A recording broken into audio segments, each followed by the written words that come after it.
Бірде Темірбек Парсының атақты шайыры Фирдаусидің Шахнамасының қазақша нұсқасын іздеді. Оны бір кездері сыр бойында молда Оразымбет Жүсіпұлы аударған екен. Ол Қоңырқожа Қожықовты жұмсап, сол қолжазбаны таптырды. Сөйтсе әйгілі Шахнаманың жалғыз нұсқасы бір қойшының үйінде жатыр екен. Темірбек оны алдырған соң оқып шығып, әйгілі Шахнаманың Ораз молда нұсқасы жайлы көлемді ғылыми мақала жариялады. Жүргеновтің осы мақаласы әлі күнге дейін Шахнаманы зерттеудегі ең толымды әрі жан-жақты зерттеу ретінде бағаланады. Әдетте объективті құндылықты кімдер өндіреді? Оның қайнағы қайда? Себебі адамзатқа ортақ рухани құндылық бұл дүниенің ішінде жоқ. Ол ғайыпта тұрады. Адамның таңғажайып қабілетпен жаратылуының хикметі осында. Діни түсінік бойынша адам ұрпағы пәк әлемнен сайтанға еншілеп берілген лас әлемге жіберілген. Сондықтан бұл дүниеде аяқты аңдап басып, бір шоқып екі қарамасаң, шалқаңнан түсіреді. Кіршіксіз пейілмен таза ниетті жүрегіңде саламат сақтамасаң, дүниенің ластығы ұйық сияқты сорып алады. Адам не үшін құдіретті? Әулие Құдай емес, Құдайдан былай емес деп айтады. Себебі ол көкірек көзін ашып, ғайыппен рухани байланыс орнатып, трансцендентті әлемдегі рухани құндылықты кеудесіне қондырып, тілінен оны сиқырлы сөз етіп төге алады. Сондай әулиелердің есебінен бұл дүниенің қараңғылығы білінбей, айнала жарықтанып тұрады. Осындай қараңғы қазақ қоғамын ғайыптық сипаттағы құдіретті сөзбен зейнеттеуге өлшеусіз үлес қосқан әулиенің бірі Тұрмағамбет Ізтілеу. Темірбек қолына тізгін тиген бойда Тұрмағамбет жырауды Алматыға алдырды. Материалдық мәселе мазасын алмас үшін оған дереу жалақы тағайындады. Жайлы пәтерге жайғастырып, мынадай жұмыс тапсырды. Фирдаусидің Шахнамасын Назира дәстүрімен қайта жазып шығу керек. Жырау бұл міндетті 10 айдың ішінде артығымен орындап шықты. Құрметті оқырман, қалай ойлайсыз? Алматыда отырған әрі шенеунік алыс аймақта жүрген жырауды қайдан біледі? Оны білетін себебі әкесі Қара 6 жасар Темірбекті Тұрмағамбетке ескіше оқуға берген. Әуелі ол Қауымбай Мұхамеджан деген ауыл молдасынан хат таниды. Сосын Тұрмағамбеттен парсыша үйренеді. Ал Тұрмағамбет Бұхара шәріпті бітіріп келген ғұлама болатын. Ол бала Темірбектің жүрегіне елге қызмет ету деген ең ұлы мұратты жазылмайтын дерт қылып сіңіреді. Оның Темірбекке жаттатқан өлеңінің бірі мынау еді. Шәкірттер, бір-біріңмен ұрыспаңдар. Мінездің мінін алып дұрыстаңдар. Жолына жамандықтың жақын бармай, күтініп көңілгері жылыстаңдар. Күшіктей күжірейіп бір-біріңмен ұстасып, от басында жұлыспаңдар. Себепсіз сотанақтық қылғандарды тезге сап қызыл тілмен қылыштаңдар. Жасыңнан оқып, үлгі үйрен де, ел билеп, ұлғайған соң тыныстаңдар. Болайын жақсы жігіт дегендерің, ұстаздың осы айтқанын шын ұстаңдар. Тұрмағамбеттің қолында парсы тілін жетік үйренген Темірбек кейін Тәжікстанға барғанда жергілікті жұртпен тілмашсыз сөйлескен. Ең қызығы, ол жақта Садриддин Айнимен қызметтес болады. Ол Бұхарада Тұрмағамбетпен бірге оқыған ғұлама болатын. Темірбек 1929 жылы Душанбеде қаржы министрі қызметін атқарғанда Тәжікстанға бөлек республика статусын алып берді. Тәжік СССР атанып, ол да өзге СССР елдерімен тең дәрежелі статусты иеленді. Темірбек болмағанда, әлі күнге дейін тәжік жұрты Өзбекстанның бір автономды субъектісі болып жүрер ме еді, кім білсін. Темірбек Жүргеновтің негізгі мамандығы жер өлшеуші, кадастр. Уфа қаласында бітірген. Бала күнінен жан дүниесі құндылыққа көңілі өскесін, қандай оқу оқыса да руханият пен мәдениетке тартылып тұратын. Ол кезде ауыл аймақтағы жыршылар мен ілім ұстаған ишан, хазіреттер қазақ қоғамын құнарлы сөзбен бағып отыратын. Бұл ортада өскен бала болмысынан қайраткер болып қалыптасатын. Оны мына дерекке қарап білесің. 1921-23 жылдары Темірбек Орынборда жүргенде Александр Затаевичпен танысты. Ол қазақ музыкасын жинап жүреді. Қазақтың әні тұрмақ тейттей әуезіне дейін тірнектеп жинап жүрген жанкешті Затаевичке Темірбектің жолығуы аспаннан ақ күміс жауғандай әсер етті. Жалындап тұрған жігіт оның қоржынын музыка қазынасымен толтырып жіберді. Затаевичтің риза болған сонша Темірбек жайлы бүйдеп жазған. Бұл қазақ білімді интеллигент екен.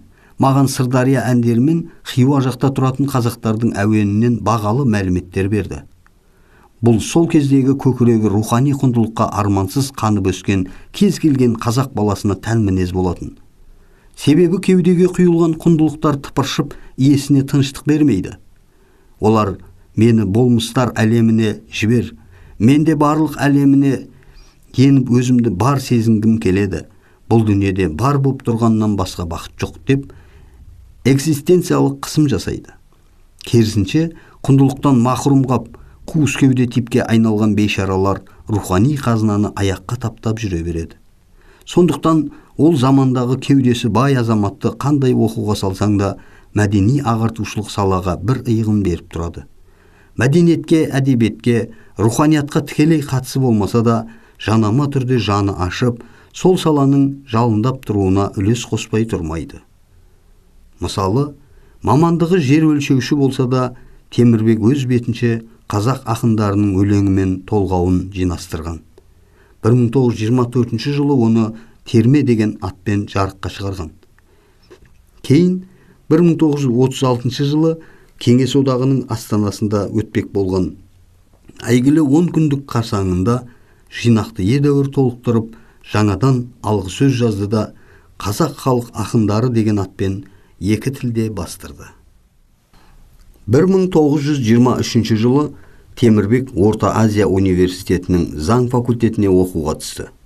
Зерек қабілетін байқаған басшылар оны 4-ші курста-ақ Ташкент педагогикалық университетіне ректор етіп тағайындады. Бұл жаңадан ашылған университет болатын. Құрметті оқырман, сіз Абай атындағы Қазақ ұлттық педагогикалық университетін білетін шығарсыз. Тарихына үңілсеңіз, бұл университеттің қабырғасы әу баста 1926 жылы Ташкентте қаланған. 2 жылдан соң Алматыға көшкен. Темірбек осы университетке ректор болып тағайындалған. Сонда Абай атындағы КазОПУ-дың алғашқы ректоры және университет қабырғасын қалаушылардың бірі Темірбек. 28 жастағы ректор оқуға алғаш студент қабылдағанда 80 бала өтініш беріпті. Оның 49-ы сынақтан өтеді.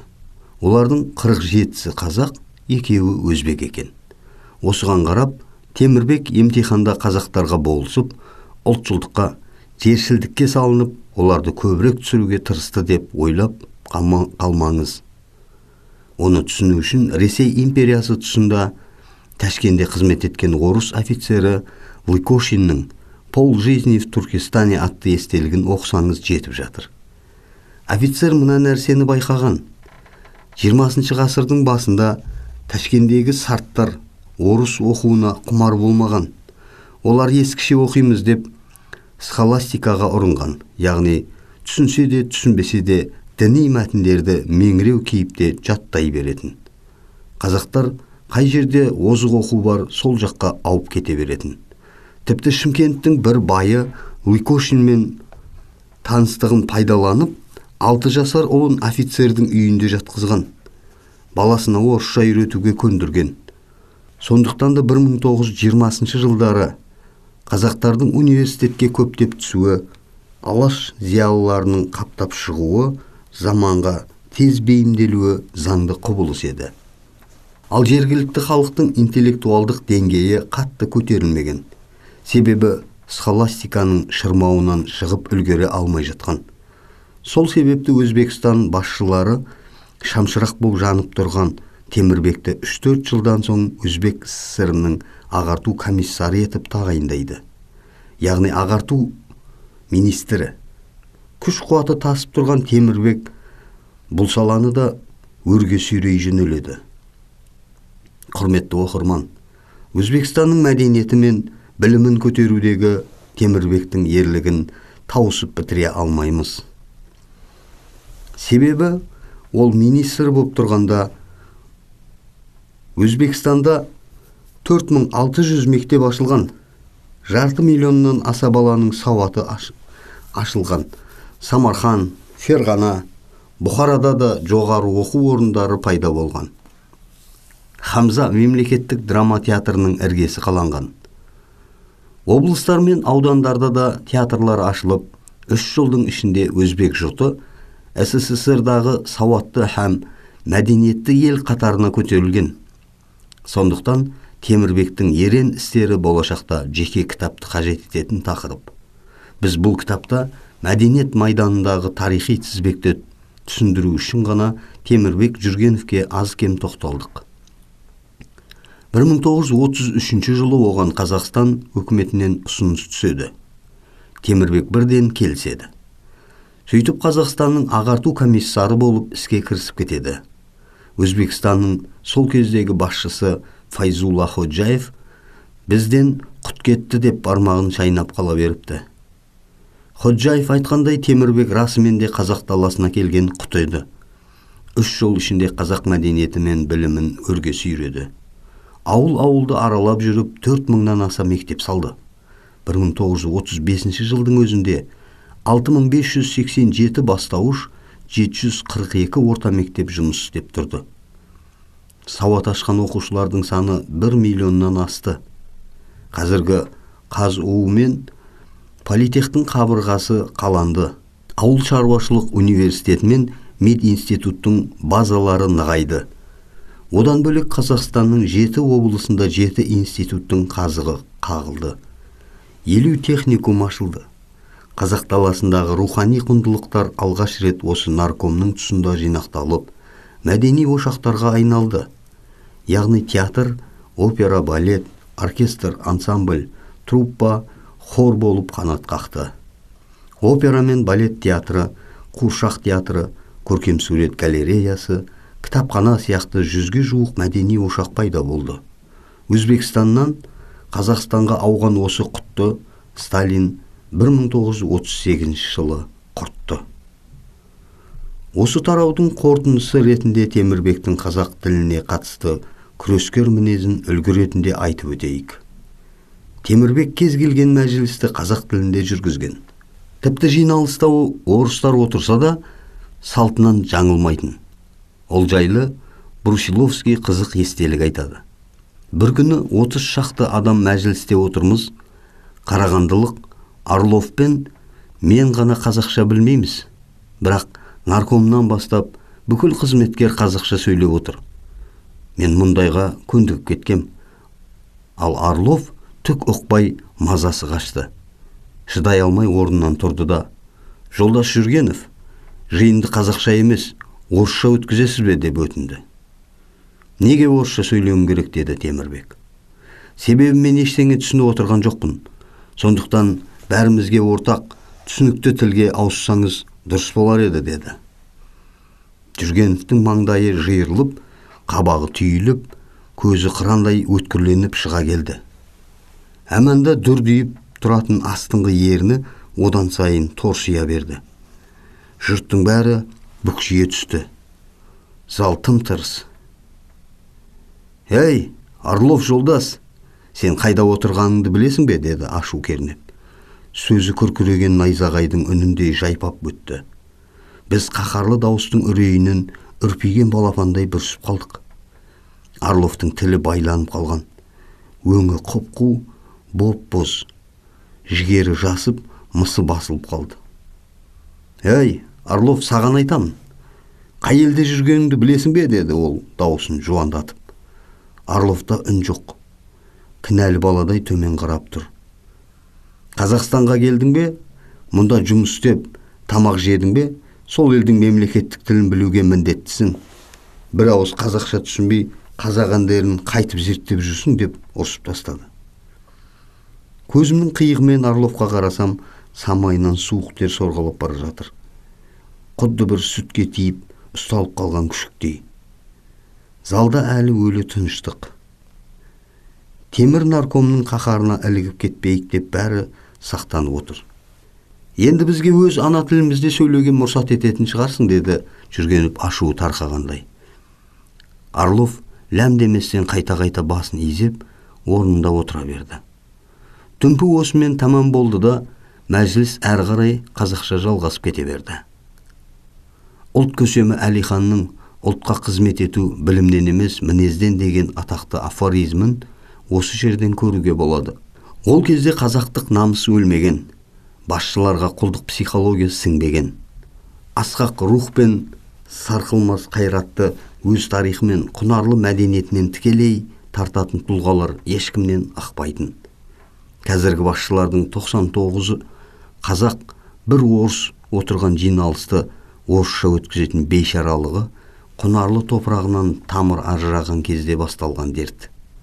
Төл мәдениеті мен ана тілінің бай құндылығын сезіне алмаған қуыс кеуде типтер ұлттық позицияны қорғай алмай, өзінде жұртында масқара қылып жүре береді. 29 жасар Темірбек ректор кезінде 1927 жылы Еңбекші қазақ газетіне мектептің тілі мен түрі деген мақала жазды. Онда бүйдеді: біздің алдымызда мектептің түрі, тілі қалай болады деген мәселе тұр. Республикадағы оқу жұмысы жалғыз бастауыш орта мектеппен бітпейді. Біздің ағарту жолындағы көздеген мұратымыз қазақ халқын әлемдік мәдениетке жеткізу. Олай болса, бастауыш, орта оқумен қатар жоғары оқу жөнінде де қам қылу қажет. Сондықтан Қазақстандағы жалпы оқу жүйесі қалай қойылуы керек деген сауал туады. Қазақ жұртын әлемдік мәдениетке жеткізу деген не? Ол жер жүзіндегі өнер білімді қазақша оқитын етіп халыққа білгізу деген сөз. Олай болса, бізде бастауышта, ортада, жоғарыда оқу орындары өз тілімізде болуы керек. Осының бәрінде оқу қазақша болса, жер жүзінің өнер біліміне қазақтың қолы жетеді.